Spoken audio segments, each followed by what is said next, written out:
زمانہ جاہلیت میں نکاح کی بہت ساری صورتیں اور اقسام تھیں کہ جن کو آج ایک عزت دار خاتون سن لے تو ان کا دل لرز اٹھے اور کلیجہ پھٹنے کو آئے۔ ان سب صورتوں کو ماں سوائے ایک کہ جو آج رائج ہے سب کو شریعت محمدی نے باطل قرار دے دیا۔ حضرت عائشہ صدیقہ رضی اللہ تعالی عنہا سے بخاری شریف میں ایک روایت ملتی ہے جس کا نمبر ہے 5127۔ اس حدیث شریف کے مطابق زمانہ جاہلیت میں نکاح کی 4 صورتیں تھیں۔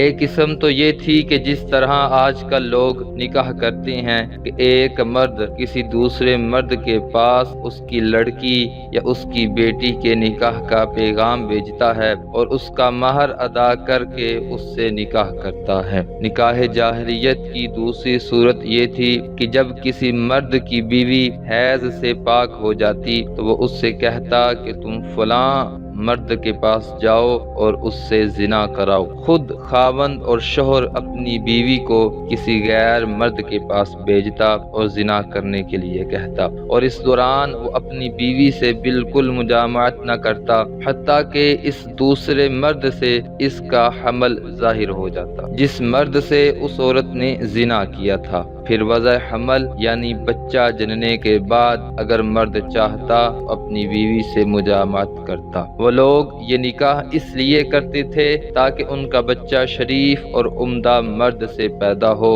اور خاوند اپنی بیوی کو اکثر جس مرد کے پاس بھیجتا تھا وہ معزز و مکرم اور عمدہ ہوا کرتا تھا۔ نکاح جاہلیت کی تیسری صورت یہ تھی کہ چند مرد جن کی تعداد 10 سے کم ہوتی وہ کسی ایک عورت کے ساتھ دخول کرتے، یعنی وہ سب اس سے زنا کرتے، اور جب وہ عورت حاملہ ہو جاتی اور وضع حمل ہو جاتا یعنی وہ بچہ جن لیتی تو وضع حمل کے چند دن گزرنے کے بعد وہ عورت ان تمام مردوں کو بلاتی اور ان میں سے کوئی مرد آنے سے انکار نہیں کر سکتا تھا، اور جب اس عورت کے پاس تمام مرد جمع ہو جاتے تو وہ عورت ان مردوں سے کہتی کہ تم لوگوں کی جو کارروائی تھی وہ تم سب کو معلوم ہے، اور اب میں نے یہ بچہ جنا ہے۔ پھر وہ عورت جس مرد کی طرف اس بچہ کو منسوب کرنا چاہتی تو کہتی اے فلاں یہ تمہارا بیٹا ہے۔ پھر اس بچہ کا نسب اس مرد کے ساتھ مل جاتا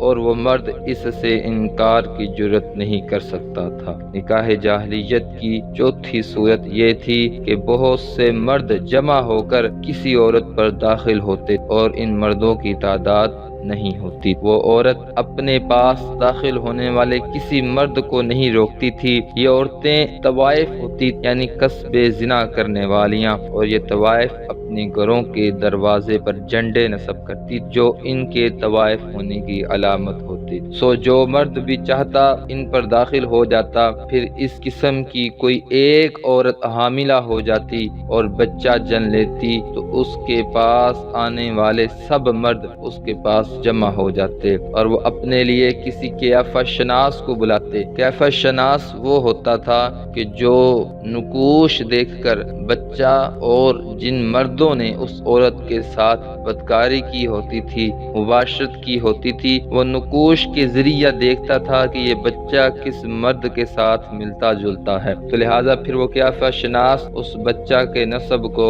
اس مرد کے ساتھ ملا دیتے جس مرد کے ساتھ اس بچہ کے نقوش ملتے جلتے ہوتے، اور وہ بچہ اس ہی مرد کا کہلایا جاتا اور کوئی اس سے انکار نہیں کر سکتا تھا۔ پس جب ہمارے سردار حضرت محمد مصطفیٰ صلی اللہ تعالی علیہ وسلم دین حق کے ساتھ مبعوث ہوئے تو آپ نے جاہلیت کے تمام نکاحوں کو باطل قرار دے دیا اور صرف اسی نکاح کو باقی رکھا جس کا آج کل رواج ہے۔ زمانہ جاہلیت کے اور بھی بہت سارے نکاح ہوتے تھے۔ علامہ بدر الدین عینی علیہ رحمہ نے یہ جو میں نے حدیث بیان کی ہے اس کی شرح میں فرمایا ہے کہ حضرت عائشہ نے نکاح جاہلیت کی 4 قسمیں بیان کی ہیں۔ ان کے علاوہ بھی نکاح جاہلیت کی چند قسمیں ہیں جن کا ذکر حضرت عائشہ نے نہیں کیا۔ ان میں سے ایک نکاح الحزن ہے کہ زمانہ جاہلیت میں لوگ چھپ کر کسی عورت سے ملتے اور اس میں کوئی حرج نہیں سمجھتے۔ اس کے علاوہ نکاح المتعہ ہے کہ جس میں مقررہ مدت تک ایک مرد کسی عورت سے نکاح کرتا تھا، مثلا